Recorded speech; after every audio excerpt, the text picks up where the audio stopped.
stand for the Pledge of Allegiance. And begin.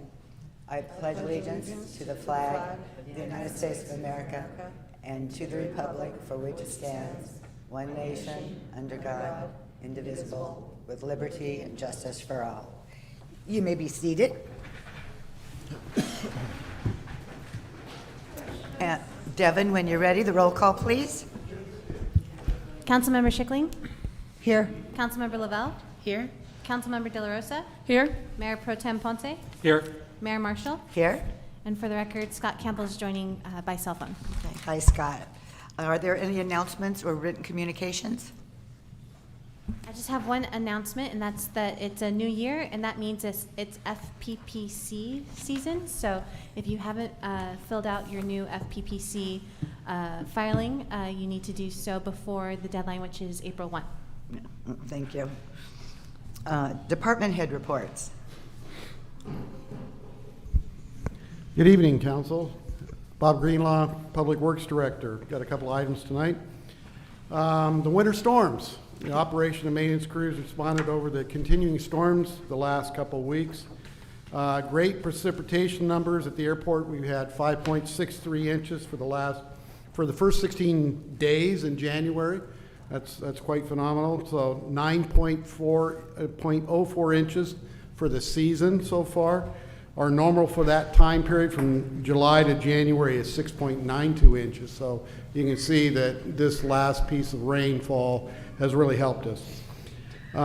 What we have noticed the last couple of storms is the ground is very saturated and any rainfall is quickly running off. And with that, we're getting high erosion rates, and you can see that in the channel that's heading out to the harbor. It's very turbid and chocolate in color. So for the most part, the city's infrastructure has done well. The last storms, we're mobilizing the hillsides. We're starting to see some activity where we're seeing mud and rocks coming off the hillside. So Pebbly Beach Road, within this last storm, we closed the road for a couple days there. So we went out there on Monday and took an assessment after it was closed over the night, and we had lost 4 fence panels. So anytime those fence panels are gone, and it's that wet on the hillside, we're going to close the road until we get those fence panels back up so that we have a safe road for passage. Even so, the hillsides are still active, so be aware out there when you're traversing that road, and keep your eye on that hillside as you're going down that roadway. So we've opened the roadway back up. We got the fence panels replaced today because we have those stored out there, ready to go. When we had a full crew, we replaced those, and we opened the road up this afternoon. Also, tomorrow we're going to be out there on St. Catherine's Way. There's a lot of slopes that have been very active this last couple of storms. The previous storm before this one, we actually took 8 truckloads of material about halfway down from a slide that was active and hadn't been active in past years as much, and it activated. And now within this last storm, we're seeing the other locations. So we removed 8 truckloads the last storm. We anticipate we're going to be in the 20 to 30 truckloads to get it cleared out. And so you're going to see some traffic delays on the road starting tomorrow. And that's just as we load up the trucks and then we get out of the way as we're transporting that to a disposal site. And we anticipate that could be 2 to 3 days to get that work done. And so because we got to create space for the rest of the winter, so that's what we're up to on that. And then the second item is we've got the arch finished. Yeah. So MKS, the contractor, is now complete, and that contract is now complete. We have Public Works that's going to do the landscaping that was removed. So over a period of about a month here, we're going to put a little curb up against the building there so that we can protect that bottom plaster that was done up against the ground before we put that landscaping back in, and then we'll put a full set of landscaping. So the project came out even beyond our expectations. I'm very thankful to MKS and to Matt Sullivan, the owner of that company that's local.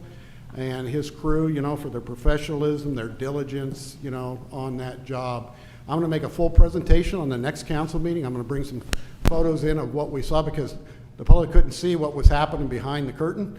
And I want to show what steps we went through and all the application of the different coatings and some of the other things that we added to the project. Like you notice, the niches are now lighted where the tile is. So, and we worked on the roof and we worked on the tile down below. So there's lots of things that we did to make that really what that needs to be. You know, it's a historical monument in the city.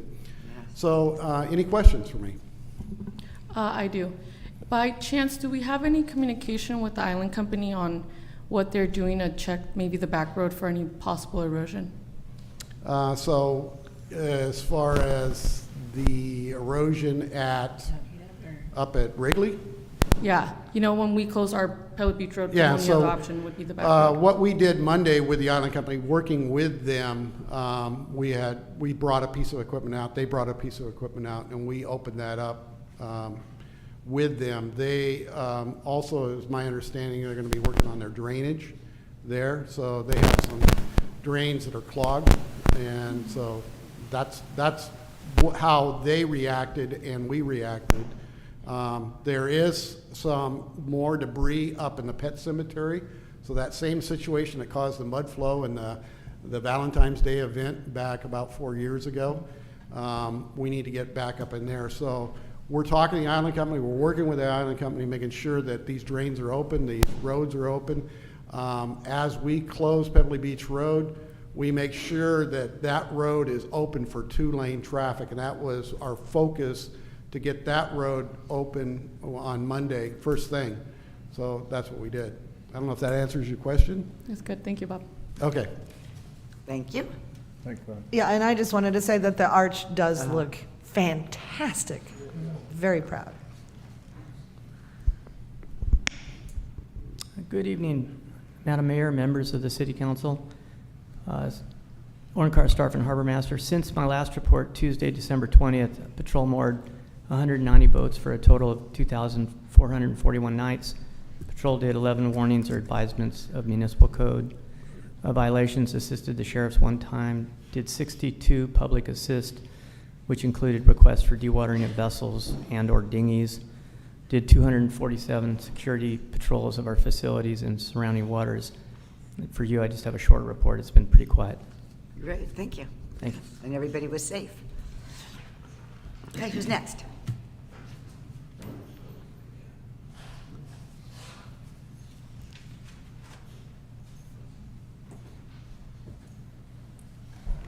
Welcome back, Mayor, City staff, City Council. Mike Alegria, Fire Chief. Since we last met, we finished 2022 with over 1,100 runs. It was a record year for the department. And yes, we had fire alarms, but we didn't have the number of fire alarms that we've had in the past. So without those, we still had that many calls. On January 6th, we had a small fire at Pebbly, at the Pebbly Beach Laundry. Hot linens were the cause. They spontaneously combusted. We have it on, it's on video. So that was the easy one to determine. Just want to remind everybody, Civic Ready, it's on the city website. We're going to start putting flyers out, and you have to sign up for what event you want to be notified about. So with that, at the end of the month, we're able to select all. So during a big emergency, if you hadn't signed up, we're going to test it out at the last Friday before the siren. We're not going to forget it this month, and do a big emergency alert. Should be like an Amber Alert, so we're going to test that out Friday before noon when we do the siren. Can I make a comment on that? Yes. That I'm enjoying getting the update. It's nice knowing that Pebble Beach Road is going to be closed before you actually get down into town.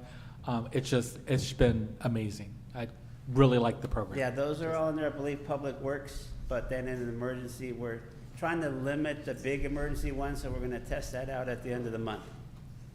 I did notice when you sign up through a text message, it doesn't give you the option to sign up for everything or individual things. That only happens if you do it with an email. Should we suggest that people do it through an email instead? I'd suggest you sign up for all three. Yeah, okay. Sign up for all three, or as many as you can. Okay. And where is it?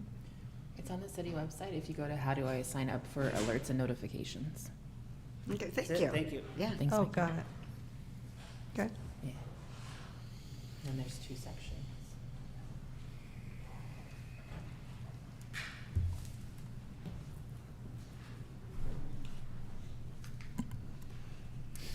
Good evening, Madam Mayor, City Council, and City staff. Since we last got together on December 20th, we had 172 observations by our deputies and 64 calls for service. During that time, we had 3 felony arrests and 3 misdemeanor arrests. In 2022, we had 2,062 observations made by deputies and 1,545 calls for service. During those, we had 102 arrests, 157 citations were written, and 14 parking citations were written. We've been putting out in the paper about our more enforcement of vehicle codes and that kind of thing, and since about the first of the year, we've stopped giving the warnings, just let the public know. Now we're actually doing more citations, so just be aware and please take care of your vehicles and stop at the stop signs and be careful out there. Right. Any questions? Okay, you know what the question is? The question is, was it a murder or was it some kind of an overdose? People are asking me all the time, like I should know, but since you're law enforcement, you might want to just give whatever little snippet you can say to squelch it. Well, I can say that there was no indication of any foul play at the scene, and based on statements made by the family and you know, the evidence on the scene, it didn't appear that way to us. But that being said, it's still a coroner's case, so they still have to investigate it, and they have to do toxicology and everything else to determine really what happened. So at this point, there's no one in custody. There's no one that's even a suspect, but you know, they'll eventually either clear it or they'll come back to us with issues.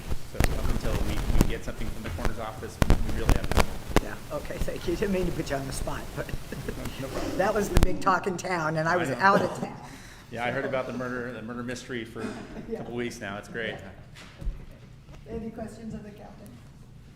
No. Thank But you. thank you for doing the citations and the no driver's license. Now, what about when you're, because it's in the paper about no vehicle registration. So people in a golf cart don't carry their vehicle for big vehicles or full size or what? You know, stickers expired. We'll contact them about that, and then we can run it over the air. Or else we can also we look for the city sticker Right. that has to be on there. If that's not there, then we'll cite them for that. Oh, okay, all right, thank you. Thank you. Mm-hmm. Chief's back. Sorry, you chased me out. I didn't give code enforcement update. Oh, good.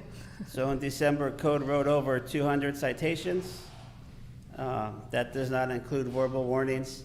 Code will go out and say, like, move your vehicle. They're not gonna just, there are a specific few that we will ticket right away because they've been told over and over. We are able to take a photo of it and put that they left the scene, but more than likely, they're gonna tell you, please move your vehicle. We'd rather it just be moved than give you the ticket. Yeah. So they do a lot of warnings. We have to remind people about the stop work orders, about working on Sundays and hours for construction. They've been doing that. They red tagged a bunch of kayaks and trailers that have been just all throughout town and against some city property. They got rid of those. They're still having issues on Front Street with dogs on Front Street and dogs on leash in general. They're working on that as well. They're working on some nuisance abatement letters as well that are going out and reminding people to keep the sidewalks clear. Yeah, And that's all with code. yeah. Their full report is on the website. No, that's great. I had a little discussion with Miguel about the dog licenses, because everybody's supposed to register their dog. And So I guess you're all in the works about how you're going to kind of move forward on that whole dog license issue. Right. Yeah, great. So I just had a little quick question. A friend of mine borrowed my car and she got a ticket on it. And so on the ticket, it had the correct license plate, but everything else was wrong. You know, they called it a Jeep and they called it a different model, and they said the registered state was Arizona. And I was like, so is it like, how does their little thing work? I mean, do they have to punch in stuff? Do they We just have punch in fat the fingers license maybe? plate, we punch in the license plate, and usually everything auto-populates. Well, that's weird. Okay, Let me look at it and we'll see what happened. Well, we just paid it, and it said photo taken, and it said it was white when it's black. You know, I'm just like, okay. But anyway, I just thought it was interesting, so I was just curious as to the process of how, if somebody maybe had fat fingers when they were, but, Sometimes you have to manually put everything in it, but usually you hit the license plate and it pops up. huh. Okay, just curious, thank you.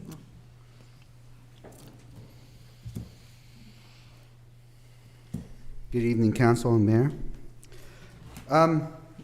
Prime Timers met last Thursday for the first primetime event of the year. We had a luncheon at the Catalina Cantina, the new Catalina Cantina. We did a craft there that represented the new year of refresh and renew. So we made homemade air fresheners for people's homes. And then we had a nice little taco bar lunch. We had 20 members altogether there, including our Meals on Wheels drivers, our volunteer drivers, who do an amazing job for us. They delivered in the rain. It doesn't matter, cold, whatever. They make sure that those people get the food that they want. And so I really want to give a big shout out to our volunteer Meals on Wheels drivers. And if that is something you're looking to do, be an active member in our community and somebody who's a very caring member of our community, there's nothing more gracious that you can do than to help feed somebody in need. We have our new website up and running. We've been able to take all our new registrations as well as facility rentals online. We're having a little bit of issues with our facility rentals, but we're working that out. The fact that we can actually get online and quickly move through it, quickly sign up for programs, a big part of that is Devin Hart and the work that she's done with it, making it a lot easier for all our departments here at the City Hall. So I want to give a big shout out to her, not just because she's my wife, but she is. And then people who were able to sign up is we had our Avalon Youth Soccer, had their first games this last Sunday. It was great. We had over 110 kids play from kindergarten through 8th grade. It's a little short of the numbers that we've had pre-COVID, but we're hoping those numbers will start to increase as we move into the basketball season in March. Other than that, I have nothing else to report on. Do you have any questions for me? No, but again, in the last how many years, we've lost how many kids at the school? Almost 300. Yeah, so that, Wow. so to have 110 with that reduction, that's Yeah, 500, incredible. 5 years ago, it was about 720 kids. They reported to me that there's 460 in the school right now. Yeah, so that could be your numbers. Yeah. Sounds like you grabbed every other one, so that's good. Thank you. Any questions of David? Thank you. All right. And Matt Baker is not here tonight. So Okay. not present. Okay. City manager report. Thank you, Mayor and Council. Good evening. Just a couple things I wanted to report out to Council that we have made arrangements for Assemblyman Josh Lowenthal to visit us here on the island. He'll be here on March 10th, arriving approximately 11 a.m. that day, spending the majority of the day with us. We will send out to Council more of an itinerary and idea. I'd ask Council to let me know of any particular places you want us to try to hit on a tour with Assemblyman Lowenthal and his staff who will be here, and we have outgoing and still have outgoing invitations to other elected officials to try to get them here. I spoke this afternoon with Congressman Garcia about trying to get him and the staff here, and we are in the process of working that out. He's very excited to come out here and meet with us. So we'll let you know the details on that, but we do have Josh Lowenthal locked up. Finally, we are continuing to work on the details of what came out of our December meeting regarding vehicles. With staff, we have initiated the process through Townsend to have the state legislature change the length of vehicle for autoettes to match our definition. It's very specific to Catalina and Avalon, so we've asked them, and that process has already started. We'll keep you up to date how that goes.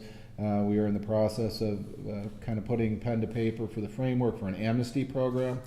And finally, in code changes, city code changes for some of the issues that we discussed, primarily floaters and some other issues that we feel we can attack before the April vehicle registration process. So we hope to bring those to you sometime at one of the 2 February meetings. Sweet, good, nice. Any questions?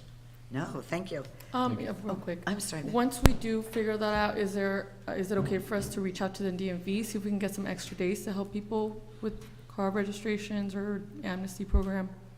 We are timing the amnesty program to lead up to, because part of the amnesty program is to try to get people valid with the tickets outstanding to the city on the condition that they otherwise get registered with the state and get valid with the state. So we're timing that up with the April arrival of the DMV back here on the island. They're already coming back here in April. Okay. So we're trying to time those two things to give people time to work with us in that program. So when the DMV is here in April, they can walk in and get their registration.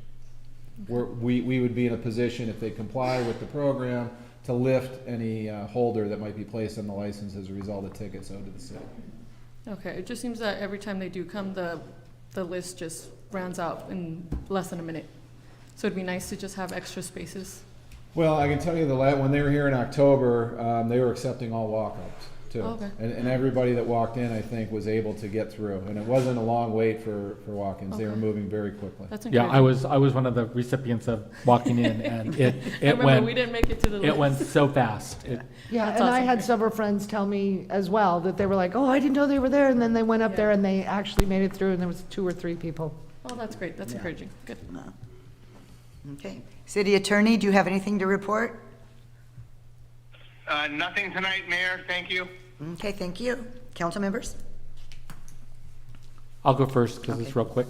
Had my orientation with Cal Cities League Policy Committee meetings, entertaining. And then I attend my first real policy meeting on January 27th from a cruise ship in Cozumel. Woohoo. I don't really have much to report. I was on vacation. It was the holidays. Sorry, oops. Okay. I didn't look at my work phone and I didn't look at my city council phone. But I am looking forward to going to the League of California Cities little mini convention for new council people and all that stuff. That's coming up at the end of this month, and I'm really excited about that. And hopefully I'm going to learn a bunch of really good stuff. So report back later. Just a note of thanks to Public Works and to all of the law enforcement first responders for working through all of these storms, one after the other, after the other, after the other. I'm thankful, I'm hoping for happy for what we'll hear from Edison about water, hopefully tonight. But I know that was a slam after a slam, so thank you guys for keeping it going very much. The new website is phenomenal. I don't know if anyone's had a chance to go and explore yet or look up previous agendas or sign up for alerts. But I'm hoping to share out at least one thing a week online for people to be able to kind of get to know the website a little bit. If you haven't gone on yet, it's super easy to use. It's great on your phone or on desktop. And really thankful, Devin, to you, but also to all city staff who worked to get what they felt was needed for their departments onto that site. So if you need help with stuff, I've already helped a couple people sign up for alerts. If you're not getting them yet, let me know. I'm happy to take a minute. It just takes a minute to sign up. So I did want to officially welcome Lena, Josh, and Robert to our new legislative kind of overhead. We're excited to have them here, and that's great to hear about Josh coming to visit, and excited to work with their teams to move stuff forward for the city. I don't know if anyone else did, I stayed up for all 15 rounds of voting that Congress did for their new leader in the House, and finally got to see Robert Garcia sworn in, so that was really fun. And then attended the Gateway Cities board meeting, and they are adding Avalon on with some information from both entities that are interested in bringing undersea fiber to their broadband plan. So hopefully that will get the next steps of need and funding potentially heading our way through that process. That's all I got. Yesenia? Yes, I got a couple of things. Actually, January 11th, Lisa and I met with Emma, the principal up at the school, and she was able to show us around, got a little bit of an update on the construction. It's looking great, given that the buildings are over 100 years old. I'm very excited for the kids, and I was mostly impressed on how well the kids were able to just adapt to all the change right now, and it's hectic, but the kids are doing great. They're resilient, of course. And right after, Lisa and I also met with Tessa Hernandez.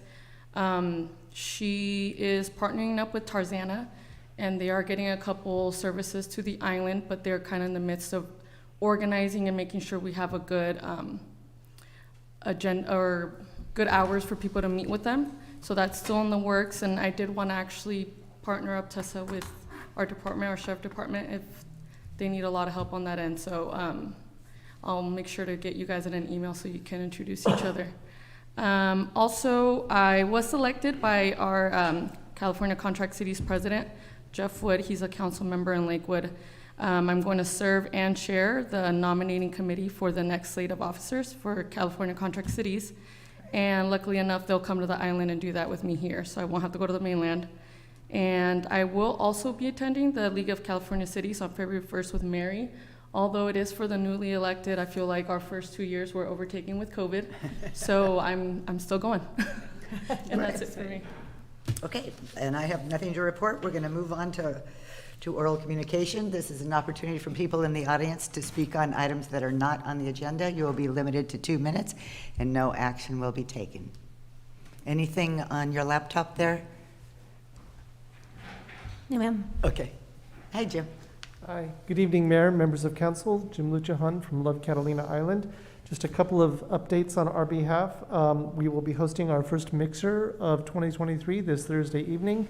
It will be hosted in conjunction with Catalina Island Medical Center at the Catalina Island Fitness Center. So that's where you've seen all that beautiful sports equipment in the shops at the Atwater. So we hope all members of the public will take advantage to come and learn more about that facility. Our 2023 visitor guide was supposed to be here in my hands tonight to debut, but we know the barge wasn't able to come. So it will be here tomorrow, and we will begin distributing it later this week. We are in the process of planning all of our 2023 fixers. Those are the educational training sessions that we do for businesses and members of the public here.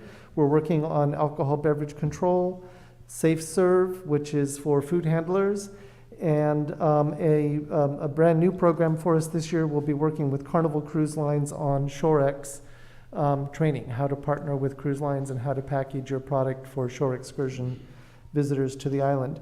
I will also add, in an umbrella fashion, when we convene the meetings of the connectivity group, it was recently brought to our attention that there's a reporting tool on the FCC website, and we have some providers who are showing on the FCC map that they provide services and a quality of service that they do not. And so we want to challenge that. And the simple way to do it, I can share the link. Lisa has the link. We've provided it to the city manager. Is you go in and you put your home or your business address firstmost, and then you can answer. It'll show you, it'll populate a list of providers. And there's literally providers who, because we're in LA County, have just incorporated us into their reporting when in fact they do not provide those services here. That's really important when it comes to the funding that Councilmember Lavelle just mentioned, because if we appear to have an abundance of service, we are probably ineligible for some of those grant funds. Right. So. By 1,000 service? which all of us found hilarious and on their claims they have. So I'll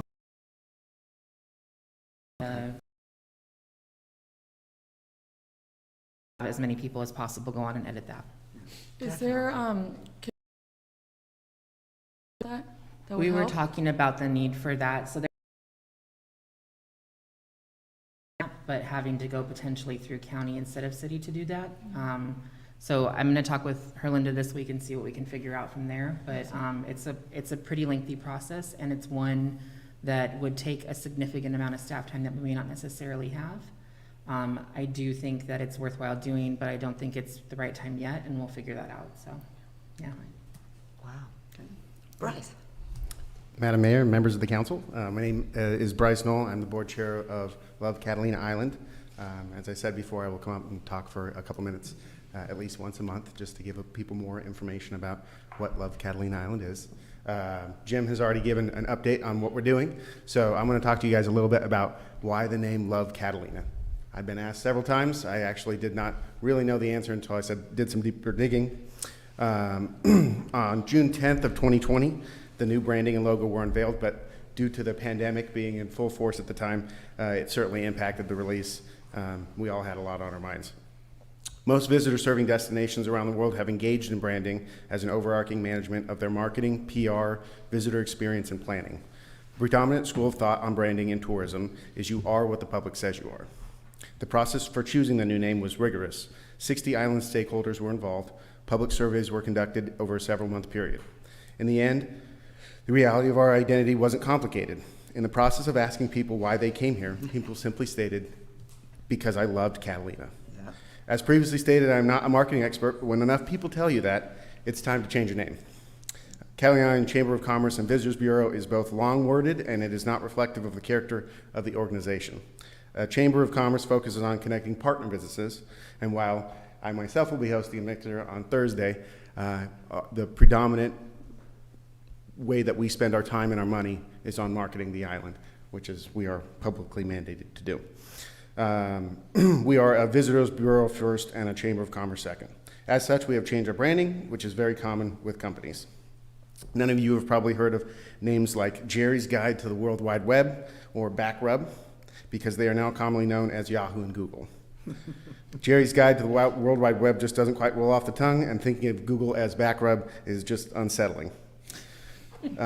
Further to those examples, many tourism industry experts and other DMOs, destination marketing organizations, have departed from using organizational identities like Chamber of Commerce or Visitors Bureau to names and marketing tools that reflect what consumers say about the place.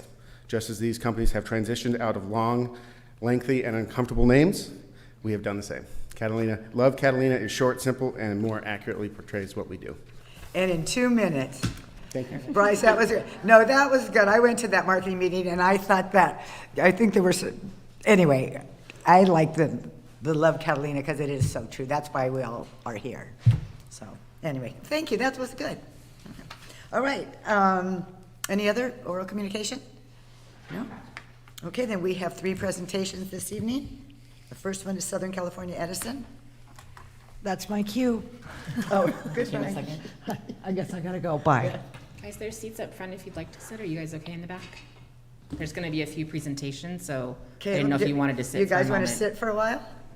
No? You're okay? Okay, Okay. just making sure. All right, Luke, we're ready when you are. Okay, test 1, 2.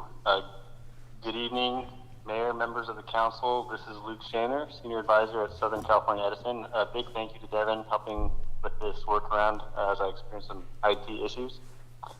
I am here to provide a stage 1 water update, including the latest measurement of the Middle Ranch Reservoir and its level.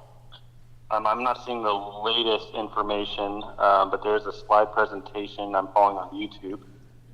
And before I get into it, I'm starting with the cover page there. I wanted to highlight a couple items, and there's a green box, a link, and that's just to highlight that Southern California Edison Company is launching the 2022-23 Catalina Island Clean Energy All-Source Requests for Offers. This project will solicit offers from interested parties for commercially viable energy solutions to complement the Catalina Island Repower Project and SCE's long-term clean energy strategy for Santa Catalina Island. This project will allow Southern California Edison to increase the renewable resources, energy storage, and energy efficiency on Catalina Island. The goal of this project would be to provide these resources by 2027 to serve Catalina Island. Encourage everyone to read through the press release that's linked there and also forward to any interested party. We look forward to bringing future updates on this important program. And also, I appreciate Selena Luna providing me some speaker notes on these updates, but there is currently a job opening for journeyman linemen at our Avalon facility. And this and other job opportunities, including remote hybrid roles, are available to review at sce.com/jobs.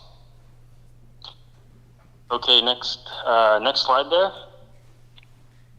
This shows the reservoir level and just a couple of figures. So we are encouraged to report that after the latest storm, Middle Ranch Reservoir level recharges to 702.66 acre feet.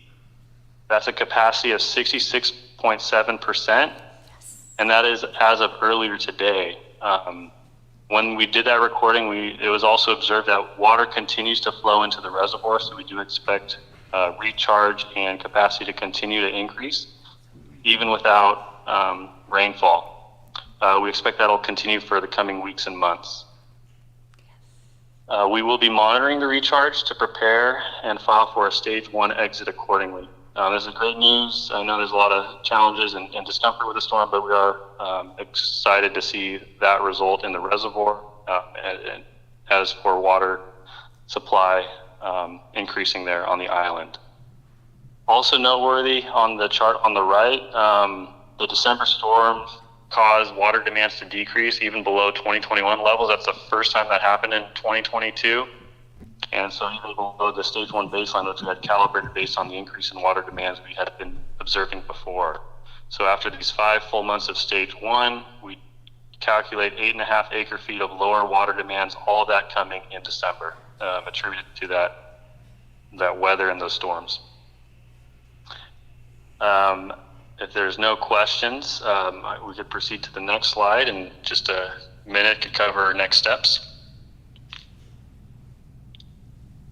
Well, we just want to highlight that even though there has been a substantial increase in the water level at the Middle Ranch Reservoir, there are no plans to stop the in-flight drought mitigation initiatives that are highlighted here. So I wanted to highlight 2022, we concluded with a new production record for desal on Catalina Island, clocking right around 225 acre feet of water produced, eclipsing the 2021 record of 203 acre feet. The desal enhancements phase 1 project, we got an update from State Lands Commission that the hearing for this project has been postponed from February to their next meeting in April, and that is due to a project backlog. This changes the California Coastal Commission hearing from March of this year to May of this year. Even with these updates, we reviewed this with State Lands Commission and against the project schedule. We are still aiming to break ground on this project later this year and start commissioning it by the end of 2023. Next on conservation, we had a meeting with the city of Avalon on January 12th of this year to share municipal code opportunities that reinforce water conservation consistent with Cambria, a water shortage community, and other industry research. We look forward to continuing that discussion and providing industry resources from our Beach Code department. And in terms of policy updates, we still are preparing an imminent advice letter to revise Catalina's water rationing plan. That's tariff rule and schedule 14.1 to better reflect current desal capacity and isolations within the water system. We are also preparing an annual water availability refresh based on data through December 31st of 2022. As some may recall, we presented an update in March of last year based on current supply and demand conditions. and we look to repeat that based on the updated information and share that information in the March update. And then lastly, like I mentioned before, we'll continue to monitor the reservoir and the recharge so that we prepare and file a stage 1 exit accordingly. If there's no questions, that concludes the update today. And I'm sorry, when you say stage 1 exit accordingly, what does that mean? That means we're right at 700 acre feet right now. We expect it to continue to increase. So as it does, say get to 750 to 800, that's when we would actually start to put pens on paper to add those dates of water level and file that request just to remove the system from stage 1. Okay, great, thank you. So I'd expect that those activities to start to occur, and we'd have updates on that progress to share in February. Great. Okay. With that anticipated, Luke, is there any way to lift any of the current status in terms of like watering times or limitations on water usage between now and when you actually file? I did not hear that question.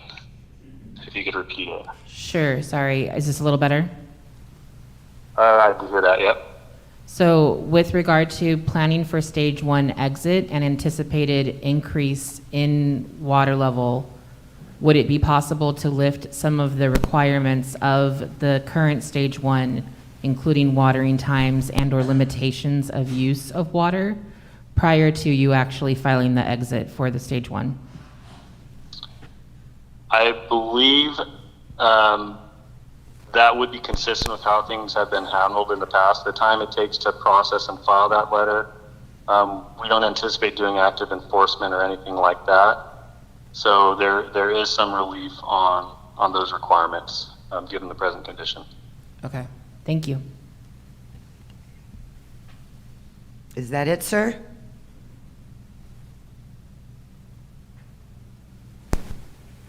That's it, he's gone? Oh. He's gone? You're still there? Was that? Is there another question? No, I think we're good. Does anybody have questions Oh. in the audience? Okay, I'll take that as my time to hang up. Thank you so much. Okay. Working back in February. Thank you, Luke. Take care. Happy New Year. Okay. Oh, is the other one going to be the same way? So the Nope. Julie is here. Oh, good, because that was kind of hard to understand. Oh, there she is.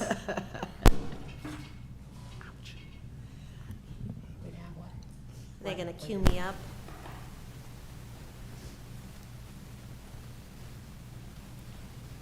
Devin? are Do you they have a gonna- presentation also? Jamie will pull up the slides in just a few moments. Well, I'm glad to be here because I got word this morning that the first boat was canceled. So from what I hear, I'm glad I came over today instead of yesterday. I heard it was quite the wild ride. Yes, yes.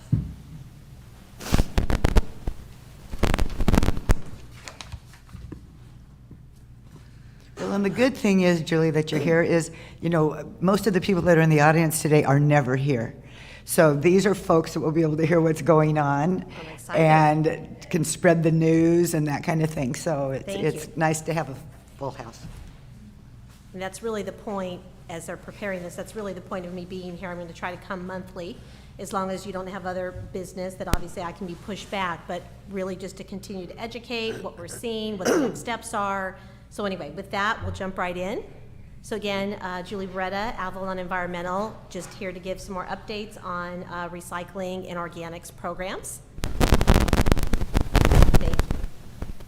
So today I'm going to talk about some of the required auditing that cities are supposed to do with the new Senate Bill 1383. What is organic waste? I brought some images of some of the current loads that we're bringing in, talk about cart labels again and some next steps.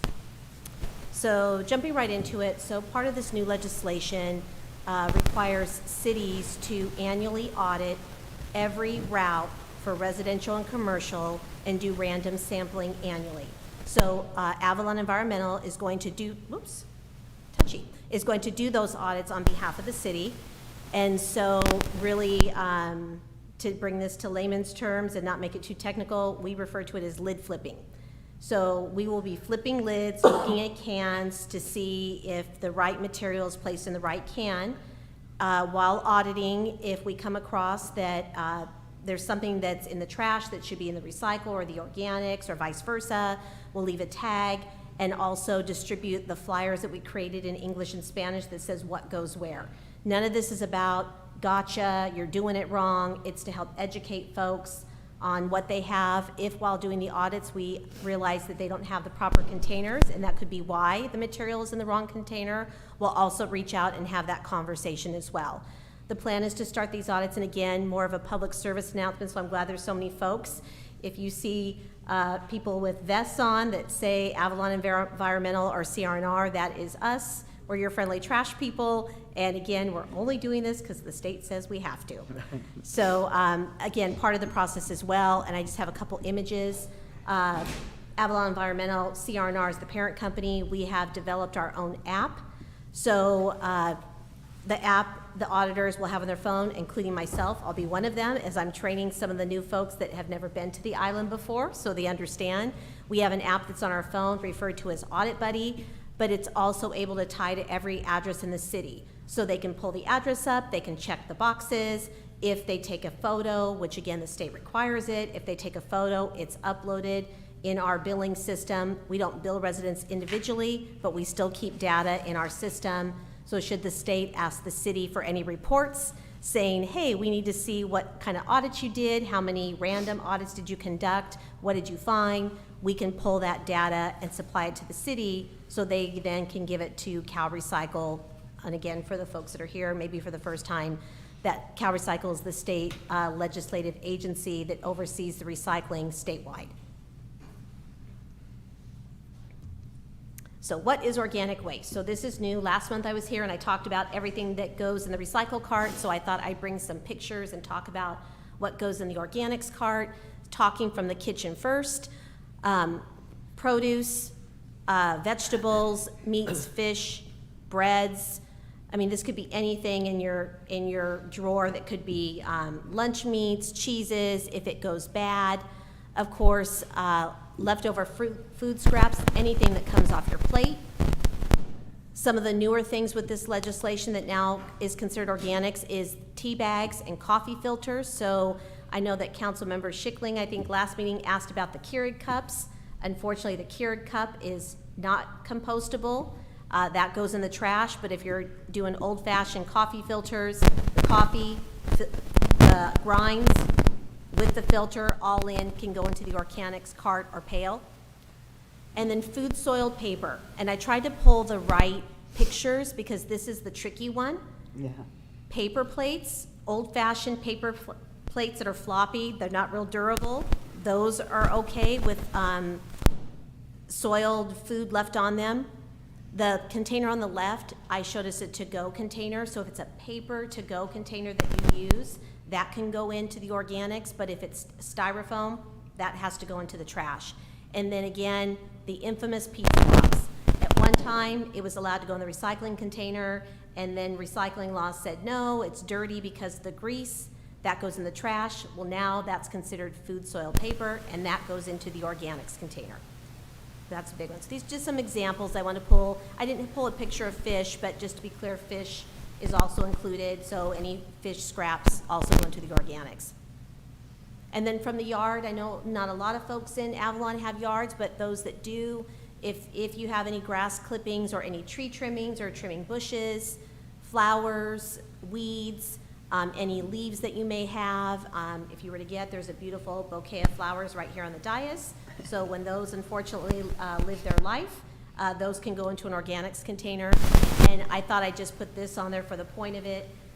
If you're cleaning planters, no dirt, and no pet waste. That's another anomaly out there that folks think that pet waste goes into the organics, and unfortunately it doesn't. That is one of the trash items. So I thought this time, last time I was here, I had pictures of the actual loads of what we pick up for recycle and organics. And this week I thought, let me pull the trash load so we can see what those look like. And again, just standing out. The images you can see, there's some plastics that should go into the recycling that you see at the bottom of the photo. There's a Folgers coffee container, that is plastic, that can go into the recycling container. Then there's a lot of cardboard. Unfortunately, obviously, we can't see what's in the bags, but I wanted to look at the images. Here's another one. It's hard to see, but the bottom bag is a clear bag, but it's full of aluminum cans. So looks like maybe someone had a good time. I see some Bud in there and some other things, and those are all recyclable. So again, just, and then a lot of cardboard also we saw in this load as well. So again, that's part of, as I mentioned, as we go through and do the audits, is that just trying to educate folks, the new services available, and ultimately, this is new law that every city in California has to abide by, but also uniquely to Avalon. We have a landfill that the city owns. It has a current life through 2028, and the goal is to pull as much stuff out of that landfill so trash does not have to be barged to the mainland, which would be very expensive. So we have some work to do, but it's doable. And it's, again, just kind of changing our way of thinking and trying to be conscious. And if you don't have the right containers, or if there is any folks in the audience, they can call our landfill office. The information's on the website, and request to have those additional containers delivered if they don't have them, and we'll get them delivered as soon as possible. Now, let me ask, but the Yes. aluminum is in a plastic bag. So is it better we just put the aluminum in the trash and don't put it in a plastic bag? Yes, it should be loose, but not in the trash, into the recycling cart. Right, Yeah, exactly. it should definitely be loose. The plastic bag is not recyclable. Yeah. The other option though, and you'll see in this picture, Vaughn's is still great. They still give out the good old paper bags, and that's what I do at home. I use my paper bags for all of my recycling. So I put all my kitchen recyclables, milk jugs, aluminum cans, tin cans, I put all those in the Vaughn's type paper bags. And then that bag just goes straight into the cycle bin. But I never get I always take my own You bag take to your the own. store, You so take I don't your have own. any plastic Yeah. bags, So the I other gotta- option would be is you take the plastic bags in the house, because that's how you collect it, just open them and dump them straight into the cart. Okay. And again, aluminum is cans and food cans and drink cans, not aluminum foil paper. Exactly. Aluminum foil is not recyclable, it's Yeah. trash. The labeling of plastic and aluminum, I think, is confusing more people, including myself, than anything else right now. Like, where you're saying plastic, but you're meaning plastic bottles. Not all food bags, like cheese bags or things like that, are recyclable. None of the contents, and Ziploc bags are not recyclable. yeah, and actually on our new landfill labels, Councilmember, it does talk about, it references prepackaging or package like chip bags, a bag of chips. That type of a bag is not recyclable. That is Right. trash. Okay, So- that's And great. if you, actually, I've been looking a lot closer now, and it's probably a federal regulation or something like that, but the packaging will tell you if it's recyclable or not. Starting to now, And it'll be like, okay, clean this, and then it can be recyclable or not, or the lid can, but throw the other part away. I was amazed. It was like, really? So there's a lot of information on your products that you buy, actually. Yeah. I think that's then part of the new law that went into effect from Ben Allen this year, so. And then we had this slide last month, but I wanted to show it again. I brought some with me. I have meetings with the city tomorrow, so I brought some labels for the city to distribute at City Hall. Councilmember Ponce had asked, so we have those labels, and we've gotten calls also from residents saying, hey, my labels are worn out, or can I get the new labels, and so we'll switch out your containers. So the labels will be available in City Hall when I drop them off tomorrow. So residents can pick them up, or same thing, if you call the landfill number and ask for your cart to be exchanged for a new one with the new labels, we will do that also. And then our staff, Carmelo and the drivers also have them, so if they see they're completely worn off or they don't have a label at all, we're asking them to put labels on the carts also as they're out there. So the residents, again, pictures help, but again, it's just more and more education just to get used to it. And we'll get there, it takes time. Do you also, I know we talked about it, but do you also have those as something that you can send to people? Our carts live outside. They're not where we actually put the trash and separate them. Yes. We move everything into those bags. So if we can get that printed for like a fridge or a magnet or anything like that would be helpful. Yeah, I'm working on a magnet. Okay. Yes, I'm working on a magnet right now. Thank you. And you're working on Spanish as well. Yes, so the labels are English and Spanish already. The cart labels are English and Spanish, and I did a flyer, what goes where. That is English and Spanish. So we have that, but everything we will do will be English and Spanish. But the magnet's the next thing that will have both. And so just in closing, as I've somewhat mentioned, our next steps are just to continue to educate the residents on what goes in each cart, like the dialogue we've had tonight. As I mentioned, residents can still call and request a cart or a pail, or theirs is if it's broken. I think I haven't mentioned that in my past meetings. That is, if the cart is broken, the lid is broke, the wheel's broke, if there's any damage to the cart, we replace that for free. So again, you could just call the landfill and ask us to exchange your containers. I'm gonna bring a couple sustainability coordinators out in March. I was waiting for the weather to get a little bit better, a little bit warmer, and so our plan is to come out in March. And as I mentioned, the state just requires a lot of documentation and reporting that, again, Avalon Environmental will do on behalf of the city, and we'll have that available. And then I also had an image of, again, the tag that I showed last time. It is an pulls up that maybe the recycled container, he can tell, is just full of green waste. They can tag it, and then on the back of the tag, and they check the box, and then on the back of the tag, it reminds everyone which goes in which container. That concludes my presentation. I have a question. Have you come up with a program yet for the multi-unit locations? Well, we are working on it, and I was going to discuss it in more detail tomorrow. So by my next presentation, we'll talk specifically on multifamily. Okay, because I was trying to get, do it, and then it's like, well, it's all going in the bin. Yeah. So I've stopped doing it at home because it all goes Sure. into the bin. But it would be nice to be able to get that. I know we brought it up before, but were we able to possibly reach out to the apartment complexes of dropping off pails for residents? Not yet. That's something I'm going to follow up Okay. with staff when I meet with them tomorrow to see if I can get a list of all of them. If not, I know Carmelo knows, so maybe I just have him drive me around. But it's still making the contact with the proper manager. I think that's the challenge. I know Mary took hers on her own and said, well, I'm just ordering them for her group. It's not working. So, yeah. It's not working. Where I live, so my landlord did not want to get the bins that you have, and so he wanted to use the regular 55-gallon trash cans and then paint one blue, so that's the recycling and all that kind of stuff, which is cool. I mean, it's visible, you can see it, and it's recycling, and we're adults, we can figure that out. But there's also people not in our building that constantly dump in our When they're garbage walking by. area. And so what I have noticed, and I guess they don't really have a choice, because our trash thing is like overflowing. So on Tuesdays and Fridays, they pick up everything. Not just recycles on one day and trash on the next day. They pick up everything.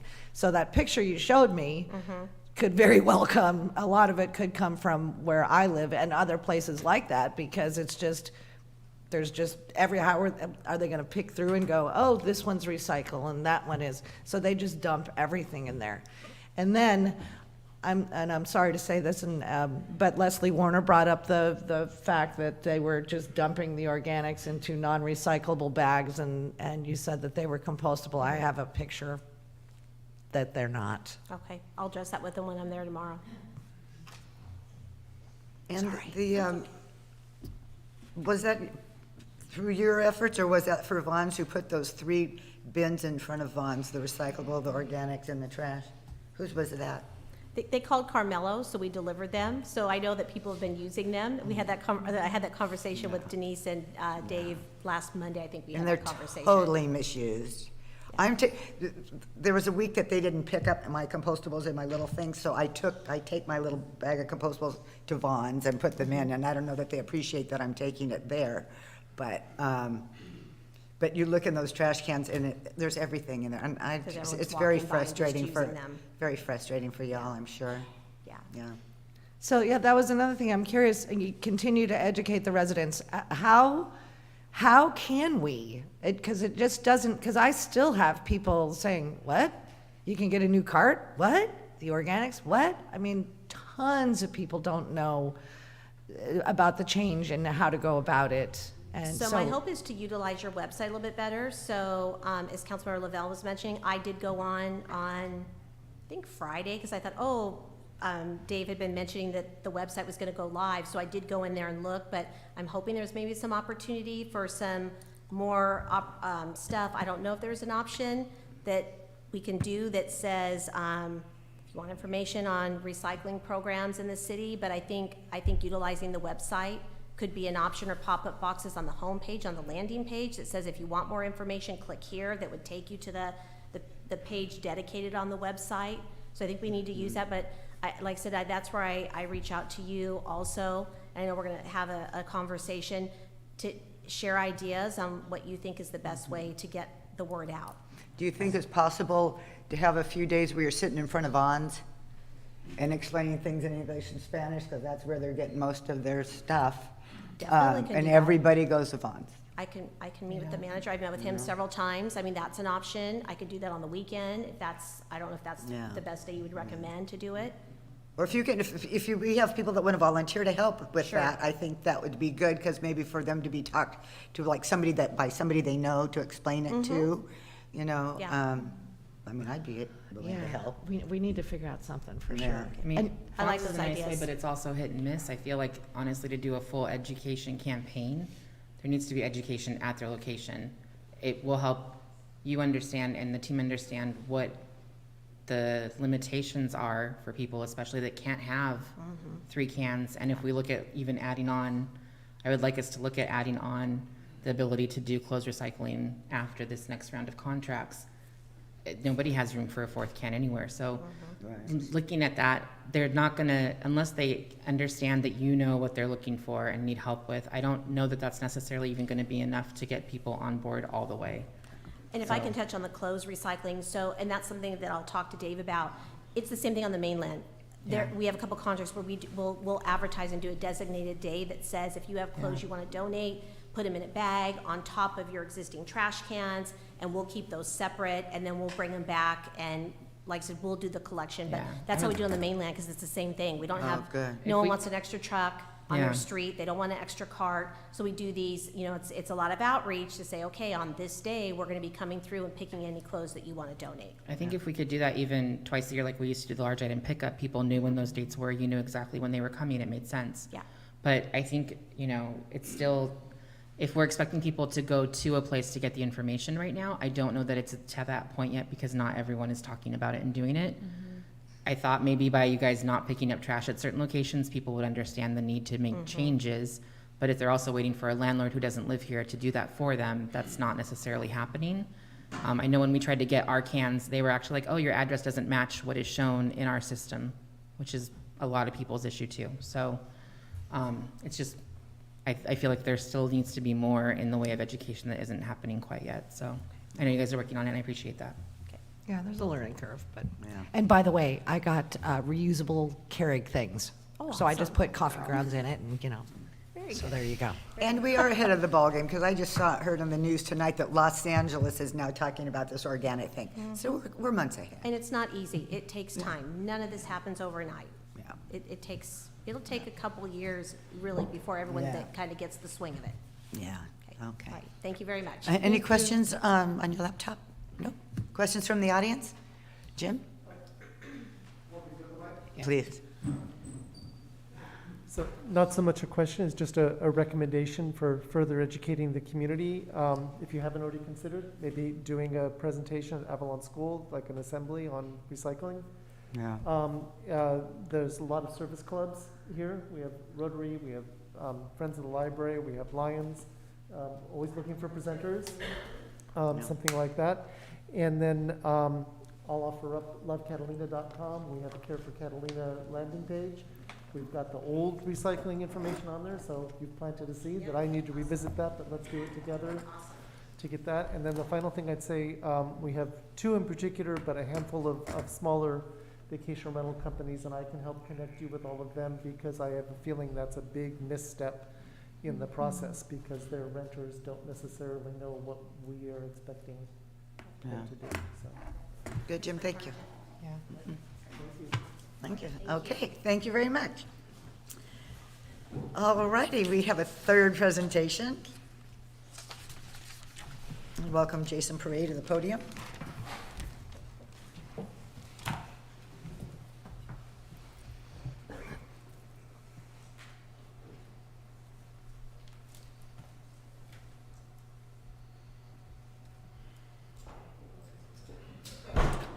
Don't bump your head.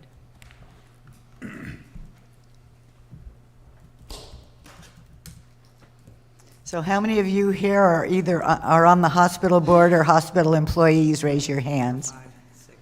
Oh, my God.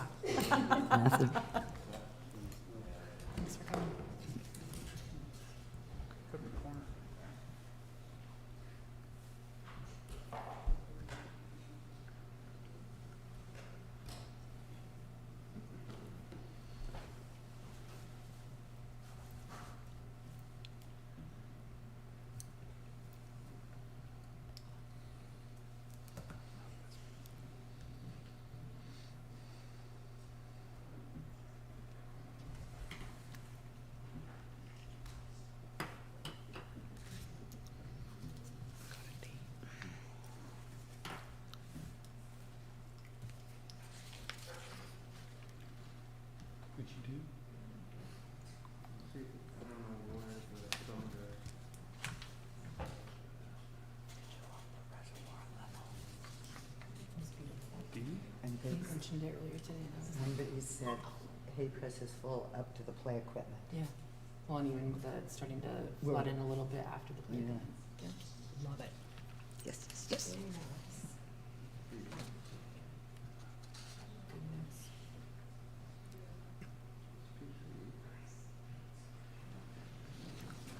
That's very good news.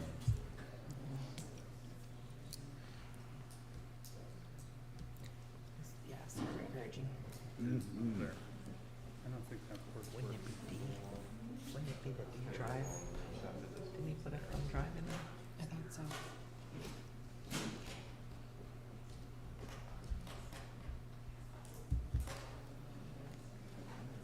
Yeah, that water level was great.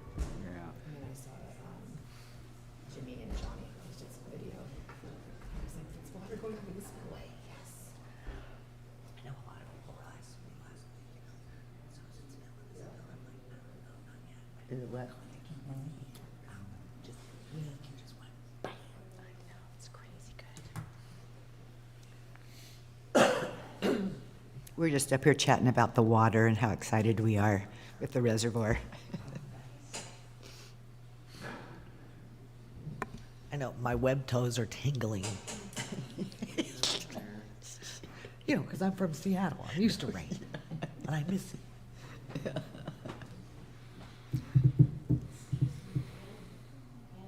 Yes?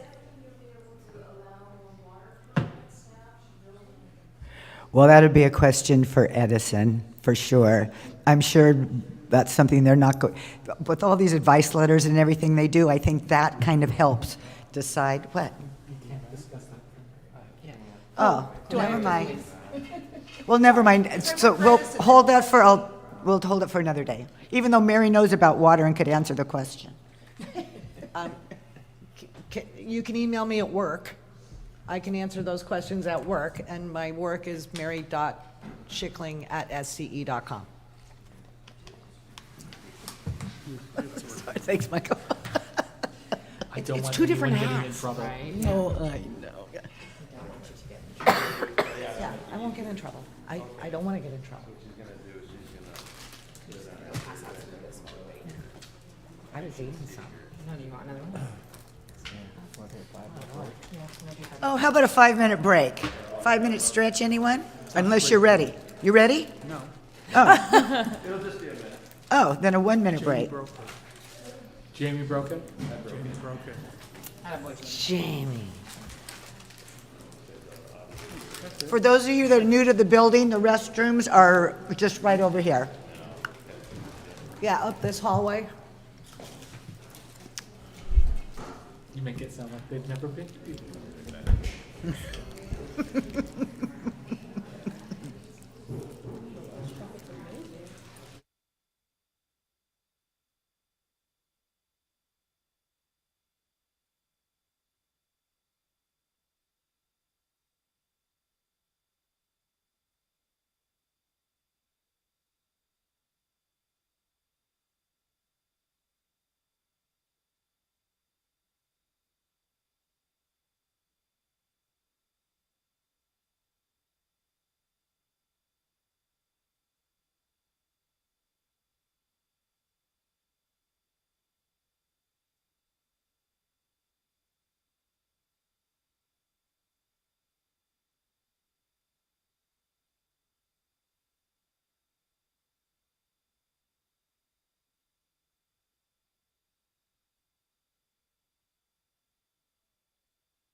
Jamie, we on?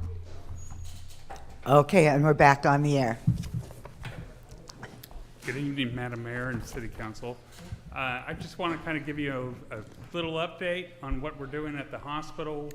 I'll tell you one thing, it is not the same organization as when I first started here 7 years ago, but we're going to hit these little points that I've kind of thrown out on this first slide.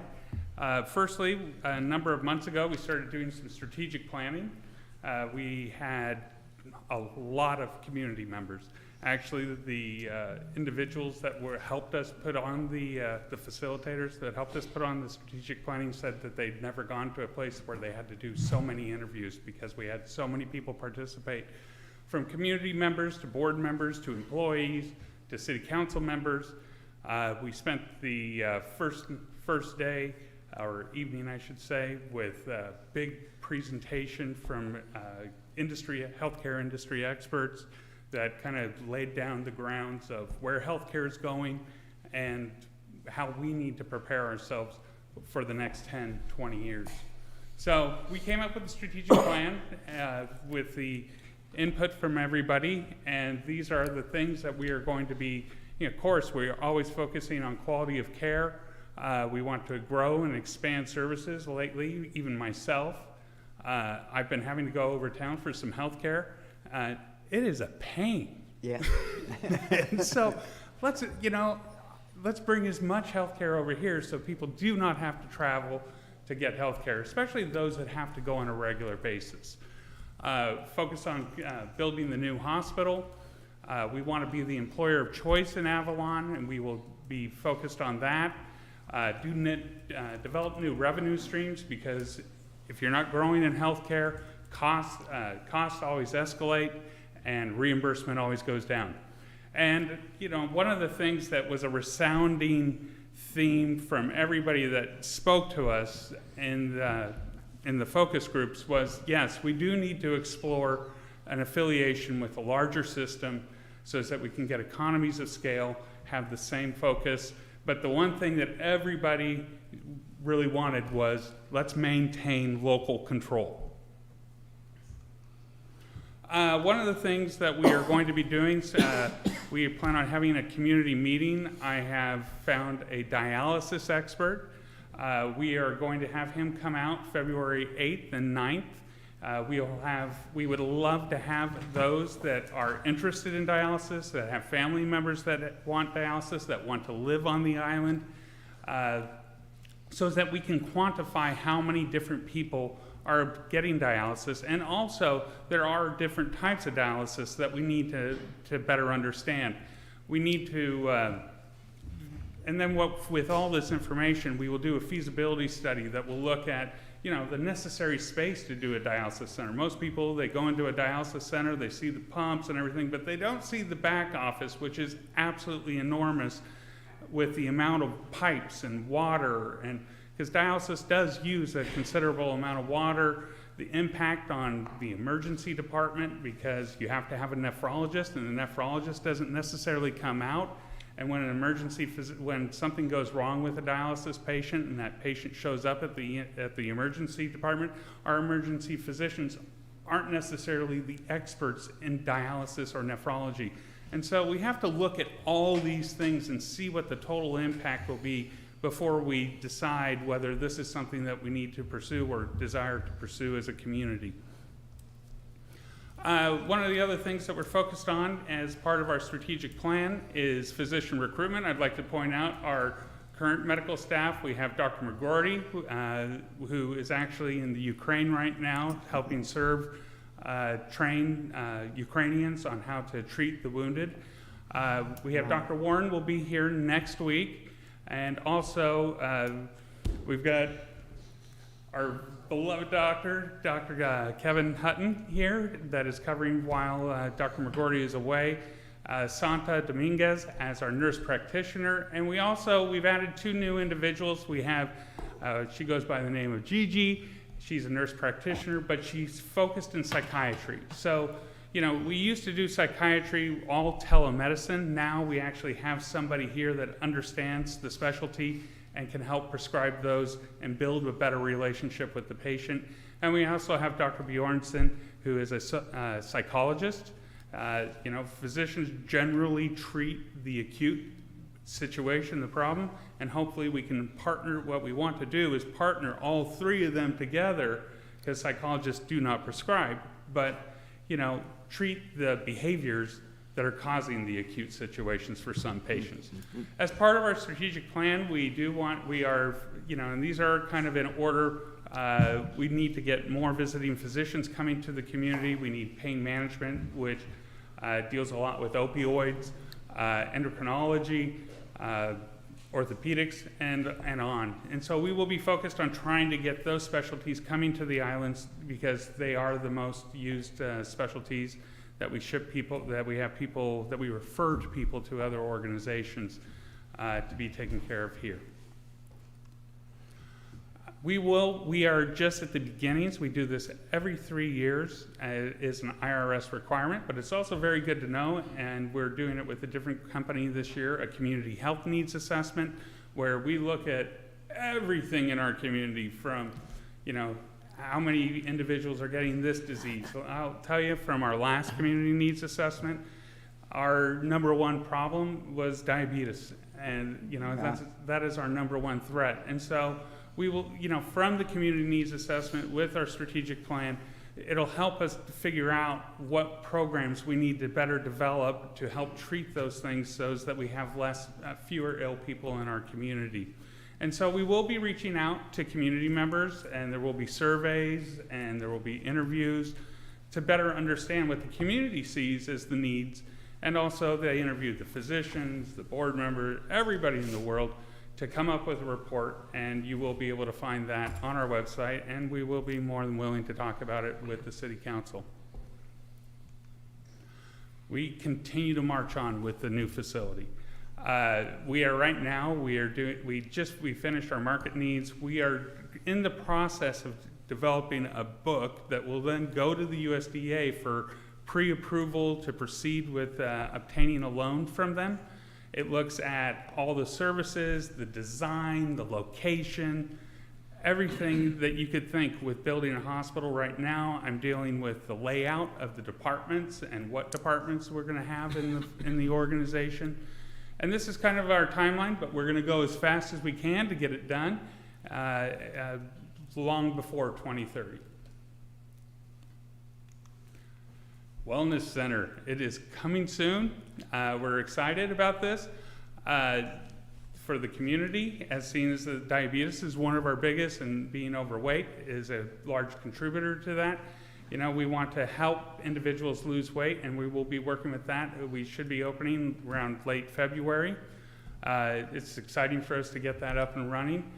And please do, come on Thursday. So, this is the next big slide, and this is very, very exciting, and it is just the crack of the door of the opportunities that will be coming in the future to our community and healthcare. Wow, thanks, Jamie. You've kind of covered up the far right-hand corner. Even though we did get a resounding from the strategic planning process from the community that we should be looking at affiliation with a larger organization, I was approached, and I think like last May, by the CEO of UC Irvine about having conversations about affiliating. At that time, before I said, before we had the strategic plan, I told him that I'm more than willing to talk about affiliation, but we have to have local control. And so we have executed an agreement. We are now affiliated with UC Irvine. And what that means to us as a community, and I'll try and put it in very simple terms, it is, remember what the ER was like 7 years ago. And then UC Irvine came, and the quality of care went up. Actually, since UC Irvine first started here, our ER visits have gone up 33%. And I do believe that is because of the confidence of the public in the care that is being provided within the ER. But we were able, this past 7 years, we've been able to develop a long-term relationship with UC Irvine, or I should call it UCI Health. And from that, it's kind of like a marriage. You want to make sure you have the right partner, and we do feel that we have the right partner with our affiliation with UC Irvine. But the affiliation will start, on the easy things like group purchasing, because they have the ability that, they buy billions of dollars of stuff, and they can get prices that we can't get. The ability to get specialists here on a regular basis. We can have those we can work with them, and it makes it much easier having an affiliation to have those individuals come to help provide care. When we build the new facility, we're going to have an OR. We'll be able to do colonoscopies here. We'll be able to do endoscopies here. All the cataracts. And we will be able to get, with this affiliation, we will be able to get the support and the specialists that will be able to perform those procedures, so people do not have to travel to get care. And we'll coordinate services. And this is really big for our community, and it is extremely exciting. We are two separate organizations. We have two different boards of directors. They cannot tell us what to do. We can't tell them what to do. Our finances are not commingled, but we are going to work on the people side of things to make healthcare better here on Catalina. That's great news. That's wonderful news. Very exciting.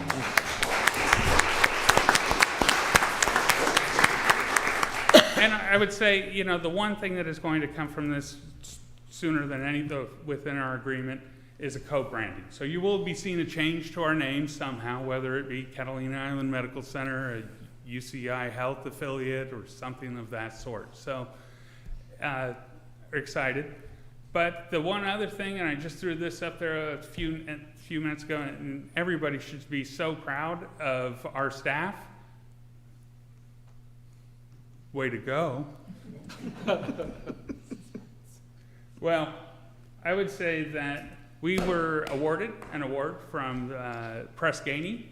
Press Ganey is a national firm that surveys of patients that receive care in the hospitals. And we were awarded an award of excellence for patient experience, which means that only like 5% of the hospitals in the United States receive that award from what patients are saying about the care that they received. And so this all goes to the staff. Yeah. They've done a great job, and I'm very proud of them. How much money comes with that award? A pretty little plaque. Oh, how much money comes with it? You'll get the check, Annie. Don't worry. No, that's congratulations. You do have a wonderful staff. And then Yes. I would like to just drop something off with all of you so that you can better understand the affiliation. Thank you. And how long is when you get into this affiliation, how long does that last? It lasts So it's until 7 we years? decide we want to terminate it. I mean, but is it like, Oh, because here it says 7 years on this. no, that's how long they've been working with them. Oh, Oh, I mean, if after a year, they could pull out or you could pull out, Exactly. but isn't that kind of scary? Just puts us back to where we are right now. Oh, Is there okay. like they have to give you 30-day notice, or you know what I mean? Like they can't just say from one day to the other they're gonna pull out. Well, I can't. Yeah, there's always I a hope time there's of some notice sort of when we warning. decide to separate, but I don't foresee that occurring. I know. They've already- UCI Health is extremely excited about being able to come to the island and help our community with healthcare.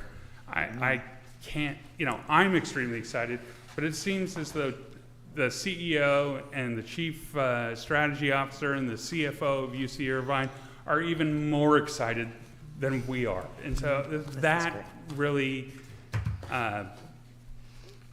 helps with us supporting this decision to do it, because we know that they have the right intentions. No, this is great news. Wonderful news. Are Okay, there any any questions? With diabetes being our number one issue, will we be giving dialysis treatments here now? I know that we have a lot of people from the island that have to go over to the mainland like 3-4 times. We're going to do a feasibility study to see if it is possible to do Okay. dialysis here on the island. But even if we were to do dialysis, I've worked with organizations where we've owned dialysis centers twice. It is extremely complex. I mean, if you told me, Jason, do you want to build a hospital or do you want to build a dialysis center? I'm taking the easy route, which is the hospital. So it's complex, and it is extremely expensive to build. There's a lot of issues that we need to address and dig into to decide whether this is the right thing for our community. Right. Okay. So I know that, we have a big CT scanner and all that kind of stuff, and we did have the mobile mammogram people be coming here for years and years and years, but then COVID halted that. Just curious if we can get mammography before 27 or whenever the new hospital is built. Is it possible? Because it's not that large of a machine. That is very possible. Yeah. Extremely possible. Well, that And would we be just cool. need to, I think that we did try to contact that organization. I can't really remember right now. But I don't think that they were planning on coming out, but I will look into it and we'll get back to you as to.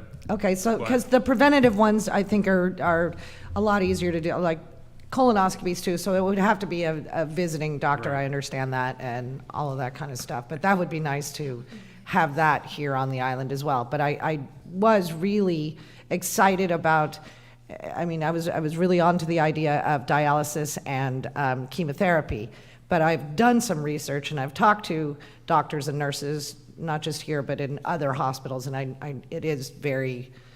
it's difficult. It broke my heart. And I was like, it's gonna be very tough, and especially, you would think chemo, okay, they just have a concoction and a drip, but awful things can happen. This affiliation will make the ability to do infusion therapy, which includes chemotherapy, much easier for us, because we'll have the experts support of specialists over at UC Irvine that will be able to help us implement this. It is something that we are already working on, is infusion therapy. We're going to transform, our goal is to transform the business office into an infusion therapy clinic with 2 chairs, so that those individuals that might have need chemotherapy or Lyme's disease or just need infusion therapy, or, the one thing that I want to implement in the community is a ketamine clinic to help those with depression. And we will get there. It just takes time. And, it's... Sure. Implementing anything outside of California is much easier than here because of all the regulations and all the approvals that you have to get. And you did bring up the CT machine. I would like to also state that our CT machine has been down for a number of days because when the powder outage went out, it fried it. Oh, no. We have replaced many parts in it with Siemens, and now we are waiting for Siemens in Germany to get a hold of us in order to help us get this thing repaired. Oh. The part of the problem is the space. You Right. mentioned mammogram. A mammography machine takes space. You want to have the right place for it. We really don't have that much space. So it's just, Right. and for us also with the power backup, which takes you think when that hospital was designed, it was not designed for the amount of electricity Right. that we consume these days with CT machines and X-ray machines and ultrasound, and it just goes, and just the amount of computers. Right. Yeah. Sure. And then another thing with the affiliation, I was curious about cost.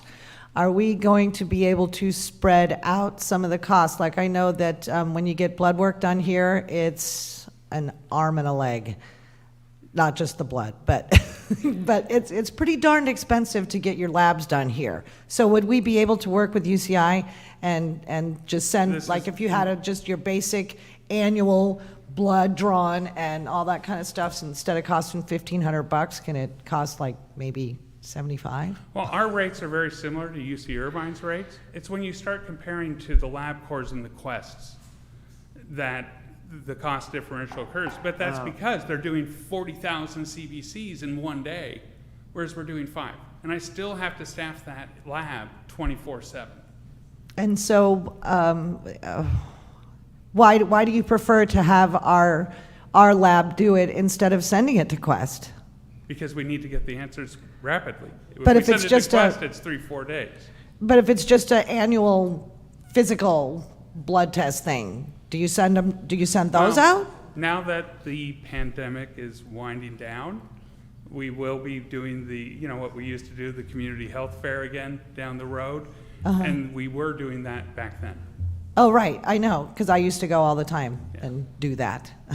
So, I'm just curious, I'm just asking questions, seeing if we can spread stuff out around, I don't know how the affiliation works, so just curious. Any questions? Anybody? Devin, you're good? Okay. No, Questions? but I do want to make a comment on what Mary was saying, in that when you go to Quest on the mainland, that's all they do.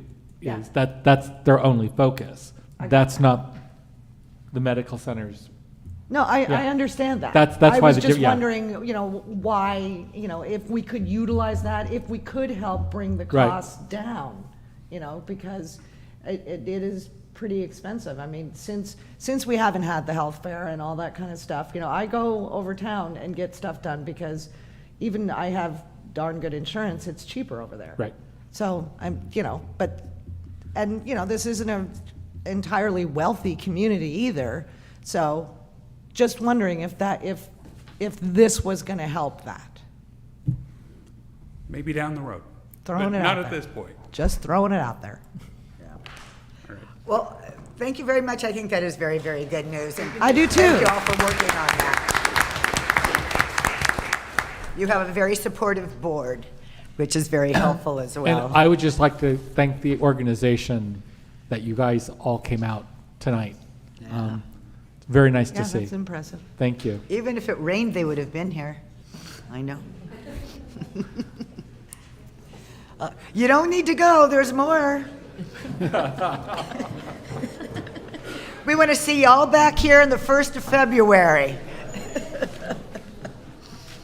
Okay, we're going to go on to the consent calendar.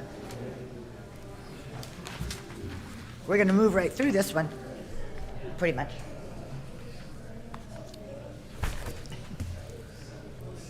Okay, we'll give them a moment to clear out. Okay. Okay. There's a lot of fine-tuning questions that need to be asked. I bet I have on my list too, but it's just like, he was so excited about the good news, I didn't. He was Okay. so excited about the good news. Oh, I know, right? Okay, consent You calendar. ready for the consent calendar? We have a lengthy consent calendar, so buckle in. First of all, we have seeking approval of the minutes from the December 6, 2022 regular city council meeting and the December 14th, 2022 special city council meeting. Seeking approval of warrants, total expenditures for December 12th, 2022 through January 6, 2023, totaling $2,456,591.38. Findings to continue to hold remote teleconference virtual city council meetings pursuant to Assembly Bill 361. Asking council to determine that COVID-19 state of emergency proclaimed by the governor still exists and has been considered by city council in deciding to continue to have teleconference meetings, and that state or local officials have imposed or recommended measures to promote social distancing in connection with COVID-19, and that as a result of the COVID-19 emergency, meeting in person will present imminent risks to the health or safety of attendees. I want to make a motion that you never have to read that again. Okay? That's the longest thing you have to report on is determine Just- that the COVID, da-da-da-da-da-da. Just a minute, yes. Number I'm sorry. 4, it's the appointment of Southern California Association of Governments Regional Conference and General Assembly delegate, or delegates, asking council to adopt a resolution appointing Mayor Ann Marshall and the City of Avalon voting delegate and council member Michael Ponce as the alternate delegate for the annual Southern California Association of Governments Regional Conference and General Assembly in May 2023. Mayor Pro Tem. Michael Thank you. Ponce. Oh, sorry. Mayor Pro Tem Michael Ponce. Number 5, adopt an ordinance of the City of Avalon amending Article 6 of Chapter 5 of Title 9 of the Avalon Municipal Code to reflect new statewide legislation, SB 897, pertaining to accessory dwelling units. Adopt an ordinance updating the accessory dwelling unit ADU regulations to reflect new mandatory changes in California state requirements. Item 6, development impact fees annual report for the fiscal year ended June 30th, 2022. Receive and file the fiscal year 21-22 development impact fee annual report as presented. Item 7, we have a number of island company agreements, all presented together. Authorize the city manager to negotiate and execute license and sublease agreements with the Catalina Island Company for properties necessary for public use.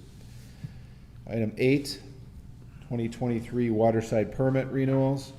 Authorize the harbor master to renew waterside permits for 2023. Item 9, waterside permit application, Avalon Anglers. Make the affirmative finding that conditions set forth in the Avalon Municipal Code have been met and grant a waterside permit to Avalon Anglers with the following conditions. 1, all operations to load and unload charter passengers will take place on Cabrillo Mole floats, except on cruise ship days when all loading and unloading will be from floats on the Green Pier. 2, applicant abides by the standard list of conditions for waterside permit holders. Item 10, waterside permit application for Catalina Charter Boat, Inc., commercial diving and mechanical services. Make the affirmative finding that conditions set forth in Avalon Municipal Code have been met and grant the waterside permit application for Catalina Charter Boats, Inc., with the following conditions.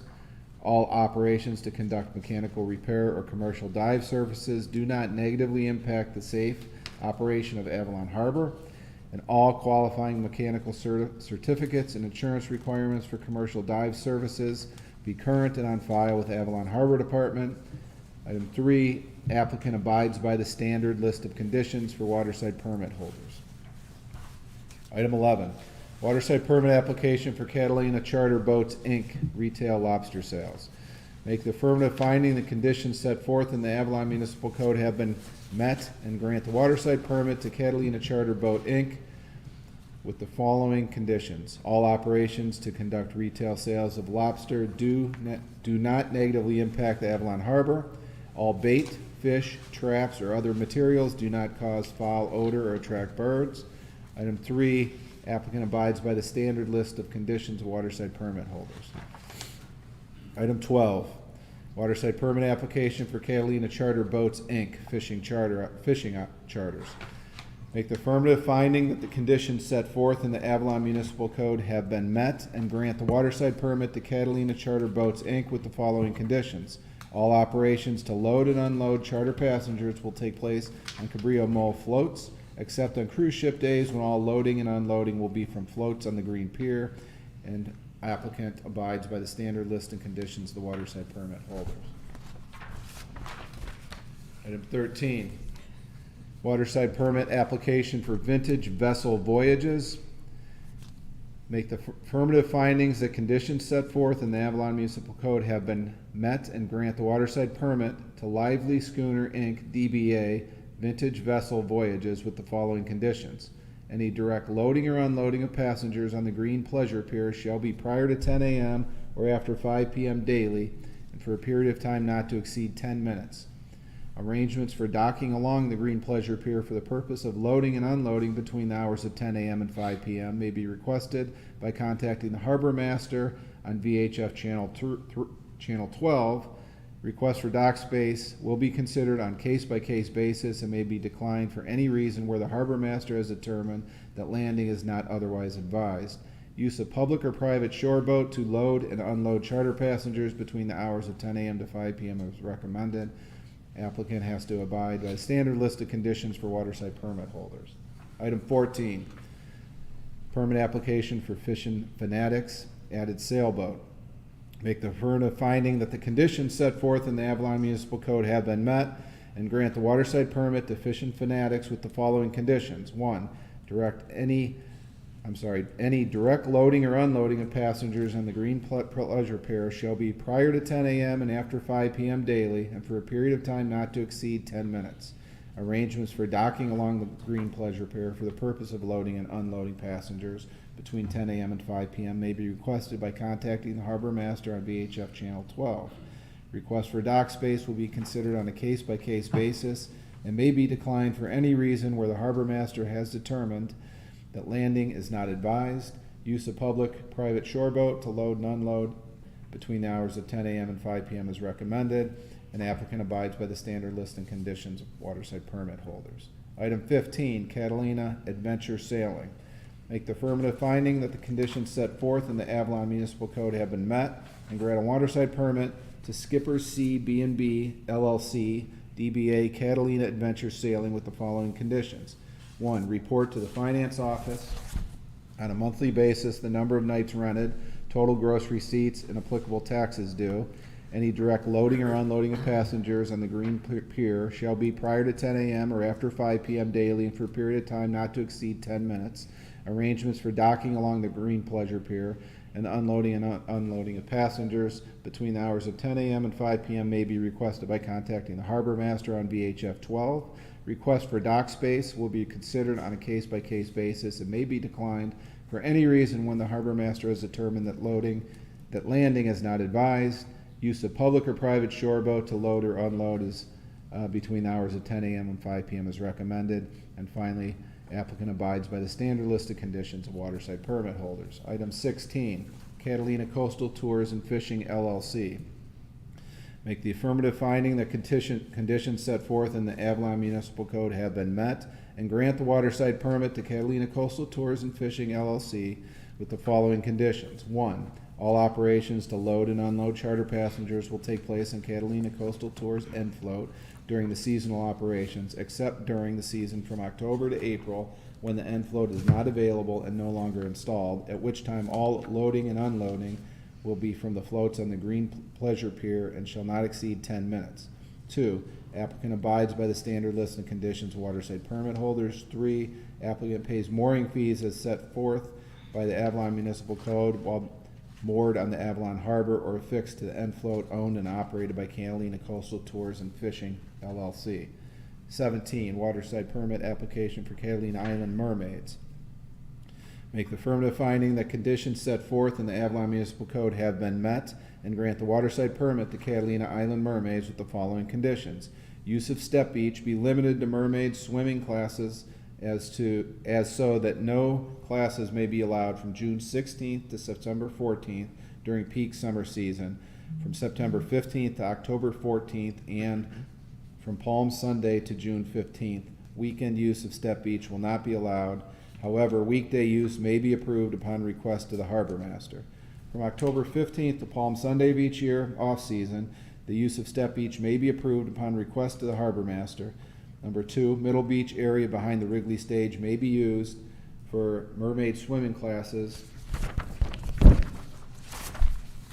as long as the instructor-led classes do not block public access to the beach and access to the swim area.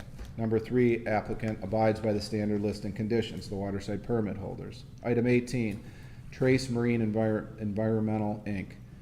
Make the affirmative finding that conditions set forth in the Avalon Municipal Code have been met and grant the waterside permit to Trace Marine Environment, Inc. with the following conditions. Applicant abides by the standard list of conditions for waterside permit holders.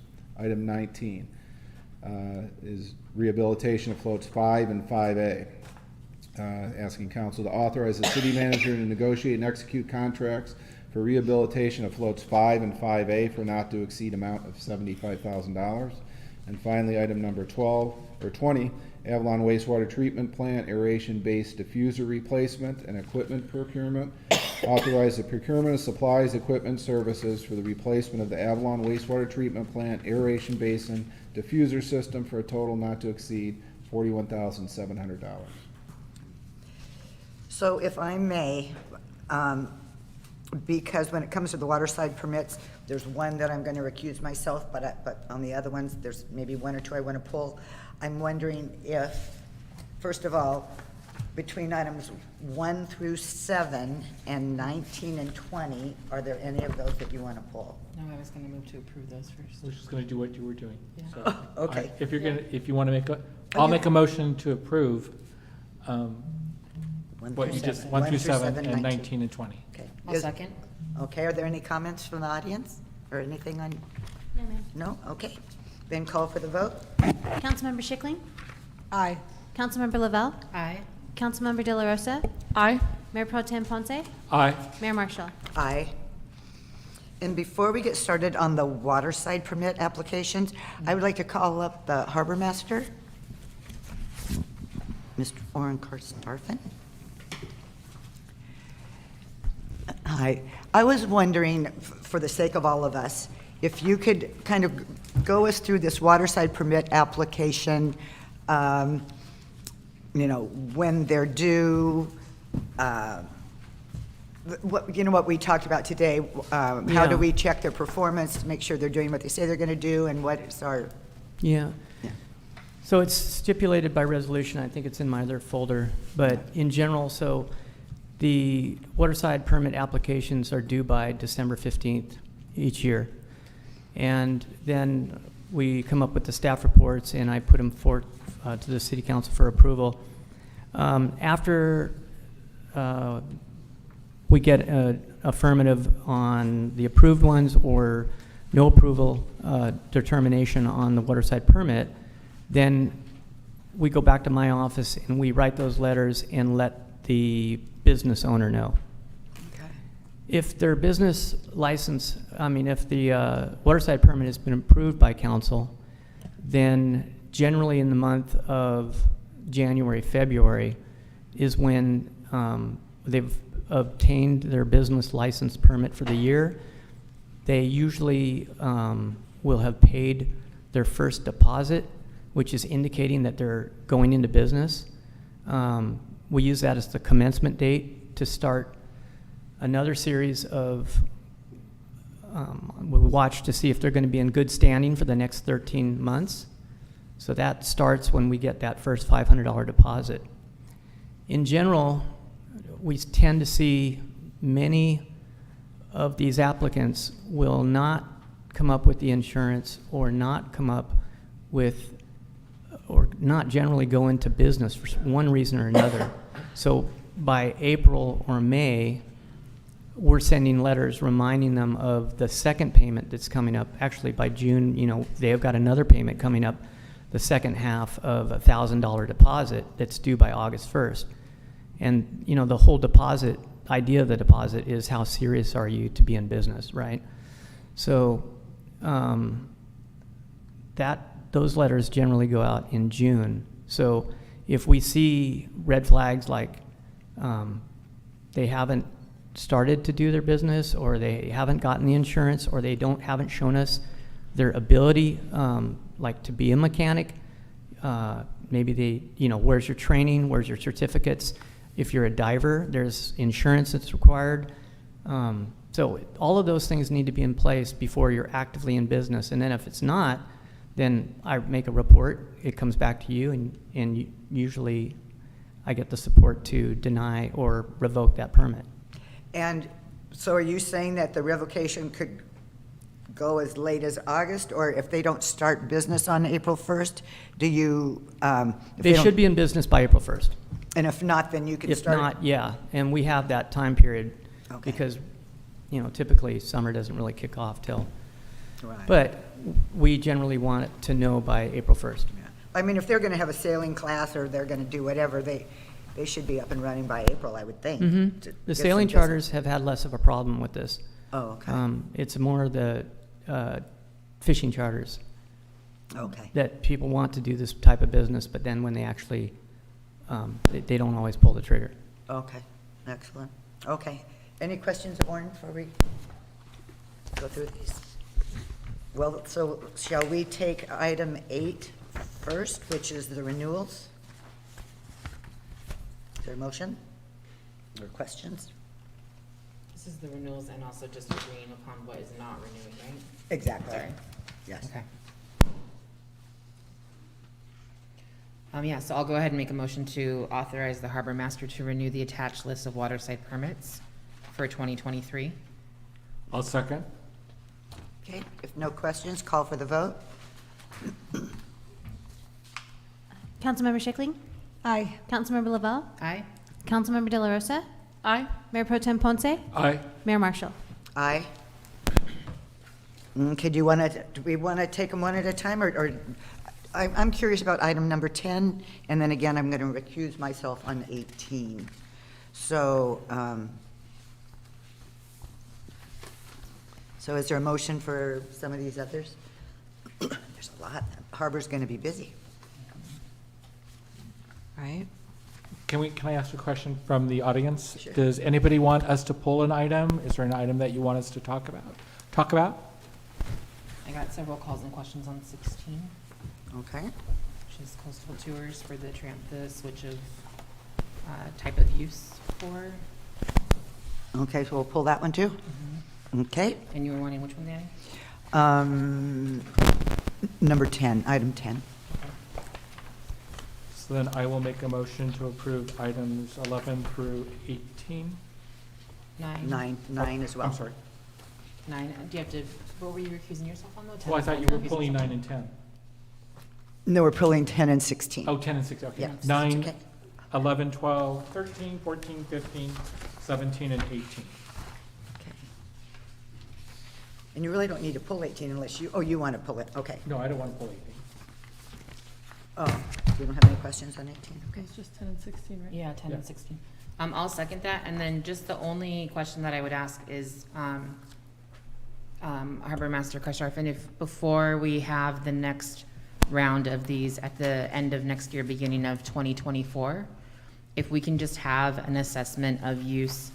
Part of the concern I have, and I'll address it with item 10, or item 16, excuse me, was just that knowing that looking at cruise ship usage and potential for capacity growth there in terms of transportation, how moving some of those vessels off of Float 5 in the cruise ship days is going to impact city floats, especially in the summertime.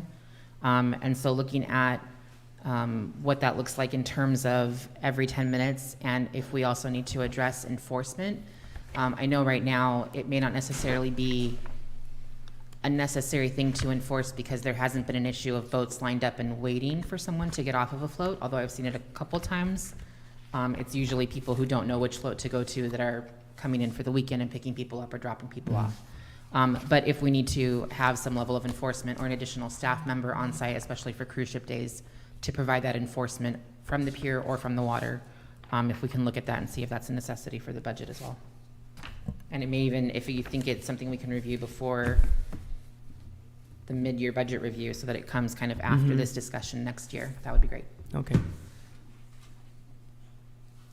So 9 and then 11 through 18, Okay. except for 16, sorry. Okay, and call for the vote?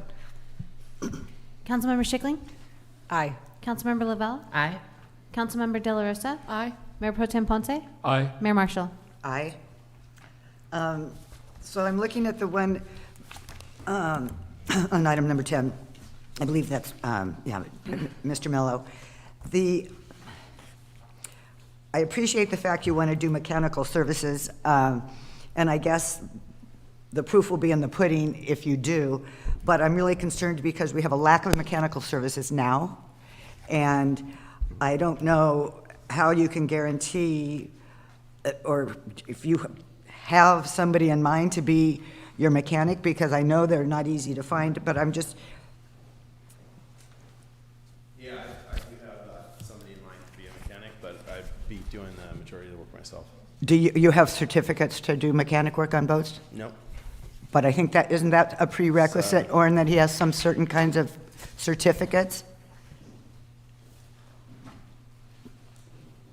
He would need to supply us with that information, the insurance, the information about the incorporation, who's involved. All of that has to be by April 1st. Okay. And also, though, is there any proof that I have the ability to be a mechanic a requirement? I've asked for documents. I haven't received any. I did receive an email with some reference to the education, I believe, at the maritime school that Danny went to, but I don't have any, I don't have any Volvo school documents or anything like that. I'm sorry, I'm not being clear. Oh, For Mr. Mello to be the mechanic, does he have to prove he has some kinds of certification as a mechanic? yes. Okay. All right. And right now you're telling me you don't have that, Mr. Mello? No, I have I'm sorry. one class that I took at Cal Maritime. Oh, Called okay. Diesels. Okay, all It's right. about diesels. Thank you. Okay. I just know we need this service desperately, and so the same boat's going to repair, that's going to take people out on lobster dives. So if I'm out lobster diving and you get a call for a repair, they'll just have to wait, right? Because you're doing it on the same boat. Well, it's seasonal too. You know, summer season is when we get the majority of our boaters here, and lobster season is the off season. Okay.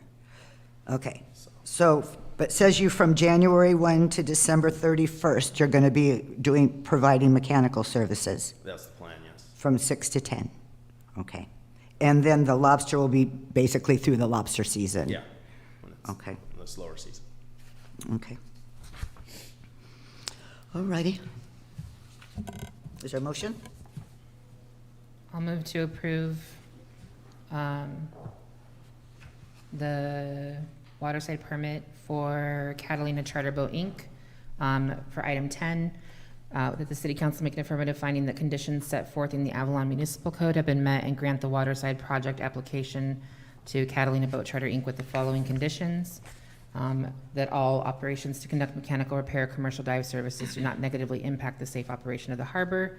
That all qualifying mechanical certificates and insurance required for commercial dive services be current and on file with Avalon Harbor Department, and that applicant abides by the standard list of conditions for waterside permit holders. I'll second. Okay, call for the vote. Councilmember Schickling? Aye. Councilmember Lavelle? Aye. Councilmember De La Rosa? Aye. Mayor Pro Tem Ponce? Aye. Mayor Marshall? Aye. Item 16.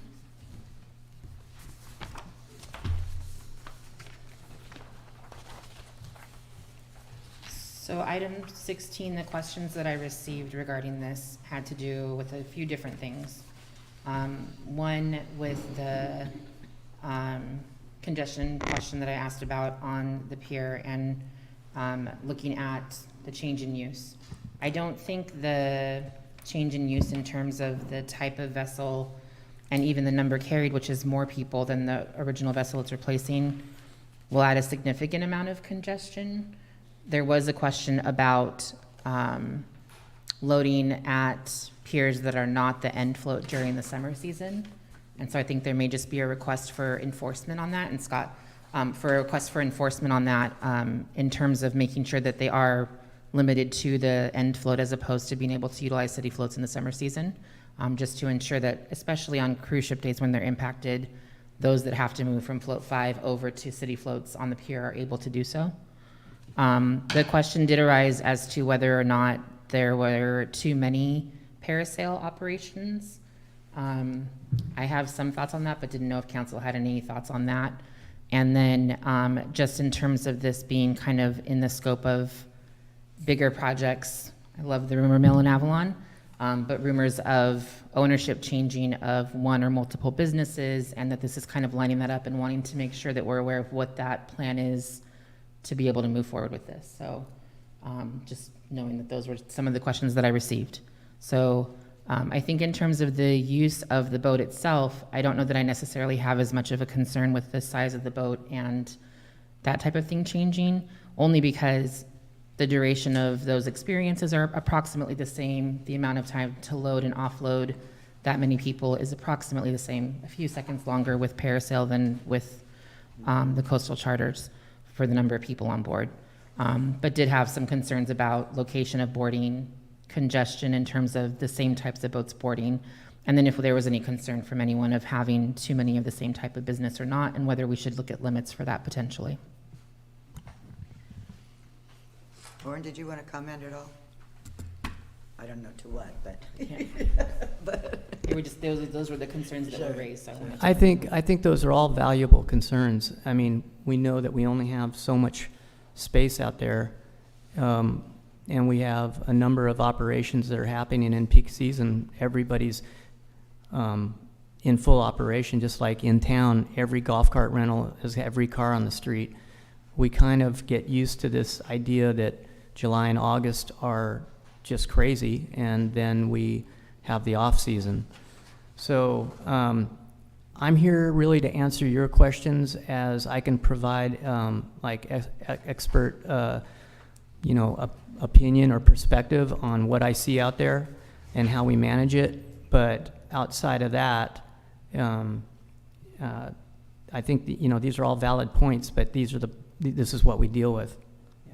Yeah. Does anyone else have any concerns matching that or not? Maybe.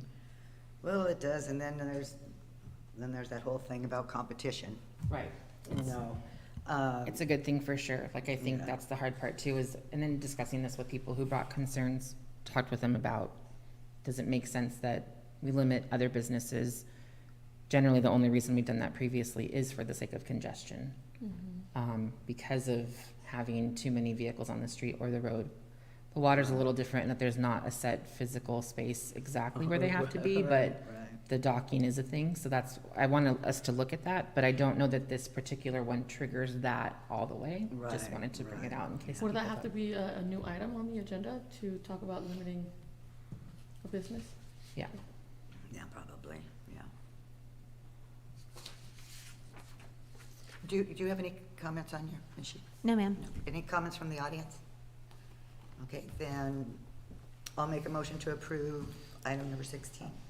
Just got one. Is there a second? I'll second. Call for the vote? Councilmember Schickling? Aye. Councilmember Lavelle? Aye. Councilmember De La Rosa? Aye. Mayor Pro Tem Ponce? Aye. Mayor Marshall? Aye. And I'm going to recuse myself on number 18 to a perceived conflict of interest. Do I have to be more specific than that?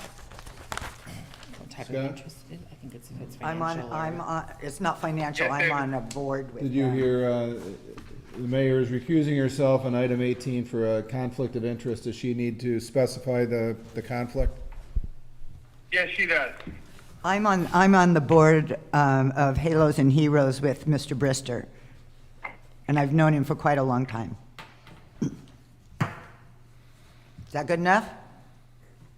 Yes, it is. Thank you, Mayor. Thank you. Do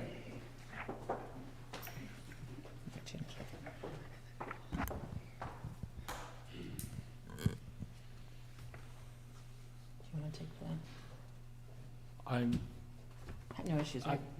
So we would just make a motion if you Yeah. wanted to pass. Okay, so I'll move to, that city council make the affirmative finding that conditions set forth in the Avalon Municipal Code have been met, and grant the waterside permit to Trace Marine Environment, Inc. with the following conditions: that the applicant abide by the standard list of conditions for waterside permit holders. I'll second. call for the vote? Councilmember Schickling? Aye. Councilmember Lavelle? Aye. Councilmember De La Rosa? Aye. Mayor Pro Tem Ponce? Aye. Mayor Marshall abstained. Spell this was wrong. All right, I'll go to. Spell this was wrong.